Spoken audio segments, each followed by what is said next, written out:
আপনারা জানেন যে গত 11 জুন জাতীয় সংসদ ভবনে যে নতুন অর্থ বছরের যে বাজেট পেশ করা হয়েছে সেই বাজেটে নিত্য প্রয়োজনীয় জিনিসের দাম কমছে এবং তামাকজাত দ্রব্য যেমন সিগারেট, দেশীয় মদ এই জিনিসগুলোর দাম বৃদ্ধি পেয়েছে। এই নিয়ে আজকে আমরা জনসাধারণের প্রতিক্রিয়া জানার চেষ্টা করব। সাথে আছে আমি মুশফিকুর রহমান, ডেলি ইস্যু। কারণ নিত্য প্রয়োজনীয় জিনিস সাধারণ মানুষের জন্য ভালো হয়েছে কমায় থাকলে, আর যদি সিগারেট এবং মদের দাম বাড়ায় থাকে এটা ভালো করছে, কারণ সিগারেট এবং মদ দুটোই মানে ধর্মীয় দৃষ্টিকোণ থেকে জায়েজ না। সুতরাং সিগারেট এবং মদের দাম বাড়াইছে, এটা ভালো করছে, এটা বন্ধ করে দেখ, সেটা আরও বেশি ভালো হবে। এটার মনে করেন দাম বাড়া, আমরা দাম বেশি হয়ে গেছে, প্রত্যেকটা সিগারেটেরই দাম বেশি নিতেছে। প্রত্যেকটা সিগারেটই মনে করেন যেটা 8 টাকা বেচছে ওখানে এটা 9 টাকা নেয়, যেটা 11 টাকা বেচছে ওটা 12 টাকা নেয়, যেটা 20 টাকা বেচে ওটা 22 টাকা নেয়, এইভাবে মনে করেন নিতেছে। সিগারেটের দাম বৃদ্ধি পেয়েছে, হ্যাঁ। তার সাথে সাথে যে নিত্য প্রয়োজনীয় যে জিনিসের দাম ওটা কমছে।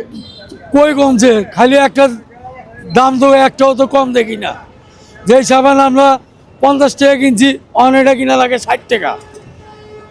একটা তেল কিনছি হলো আমরা 150 টাকা কেজি, অন কিনা লাগে 100-210 টাকা।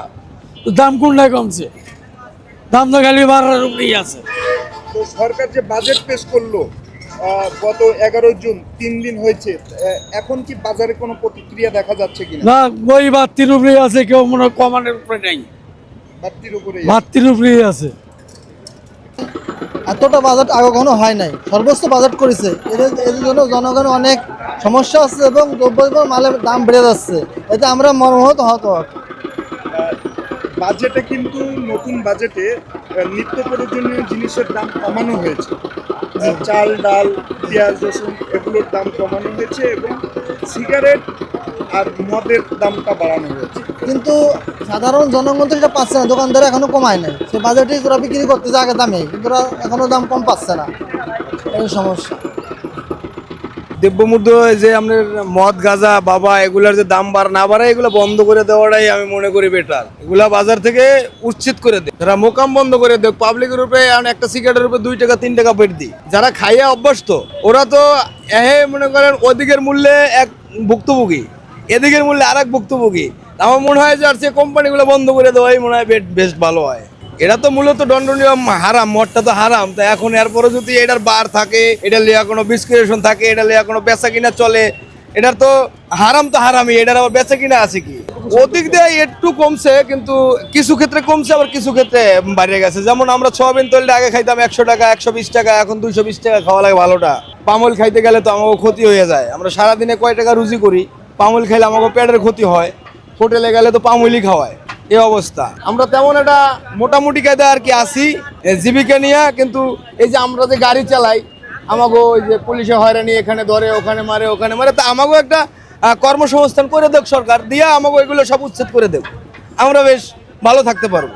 কিন্তু এখন আমরা এই জায়গায় আসছি না, এখন পুলিশে আমাকে ধরবো, ওই জায়গায় গেলে ধরবো, তাহলে আমাকেও স্থায়ী কোনো ঠিকানা নাই, স্থায়ী কোনো আমাকে কর্মজীবী নাই। আমাকে স্থায়ী কর্মজীবী করে দেখ সরকার, এগুলো উচ্ছেদ করে দেখ, আমার কোনো আফসোস নেই।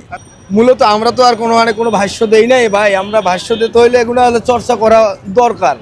যদি দুই একদিন চর্চা করে তাহলে বোঝা যায় যে কিভাবে একটা ভাষ্য দেওয়া যায় বা কিভাবে একটা কথা বলা যায়। উপদেশ আমাকে এতটুকুই যে আমাকে আমরা যে কর্মটা করি, আমার কর্মটা স্থায়ী করে দেব, আর যদি স্থায়ী নাই করে আমাকে একটা কর্মসংস্থান করে দেব, এটা উচ্ছেদ করে দেব। আরো দাম বাড়াবার থাকেন, এই জাতিটা জনমকে শিক্ষা দেওয়া উচিত। এই জাতির নিজের ভালো নিজের চায় না, এমন একটি জাতি সারা পৃথিবীতে ওয়ার্ল্ডে জাতির লোক জঘন্যত খারাপ। মানে এই জাতির লোক গেলাম আমিও আছি, আমরা শুদ্ধ গেলাম বুঝাচ্ছি, এই জাতির মতন পৃথিবীতে খারাপ লাগিয়া এই জাতির ভালো চায় না। সারা পৃথিবীতে ওয়ার্ল্ডে দেখা দেন, চায়না আছে, মালয়েশিয়া আছে, সিঙ্গাপুর আছে, প্রত্যেকটি কান্ট্রিতে ডেভেলপ হচ্ছে। আমাদের বাংলাদেশ ওর ডাস্টবিনে যাচ্ছে, দিনে দিনে ডাস্টবিনে চলে যাচ্ছে। তো আপনার জাতি কেমন ভালো? আর কিছু হলে সরকারের দোষ দেয়, সরকার এটা মারছে ওইটা মারছে, সরকার ঠিক আছে, জাতি ভালো না। এই জাতির মতন পৃথিবীতে খারাপ নাই, ঠিক আছে? সিগারেট এবং মদের দাম বাড়ানো হয়েছে, ওটা আরো বাড়াক, জাতি জানি জাত তো বাড়াইবো। সিগারেটের দাম হয়েছে, ব্যঞ্জনের দাম 23 টাকা হয়েছে, যদি 30 টাকা হয় এই জাতিতে খাবে। কেন খাবে জানেন? কামায় একজন, 10 জনে খায়। এমন একটা জাতি ফ্যামিলি আমরা। আর কিছু হলে সমস্যা হলে সরকারের দোষ দেয়, ঠিক আছে, সরকারের দোষ দিয়ে খামাকা দোষ দেয়। জাতি তো ভালো না, আচ্ছা, আমরা তো ভালো না। আপনার এই যে ভালো থাকলে দেশ ভালো তো, তা আমরা তো খারাপ।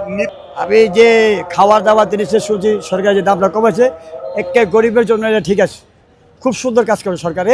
এই সিগারেটের মতো দাম আরও বাড়াক।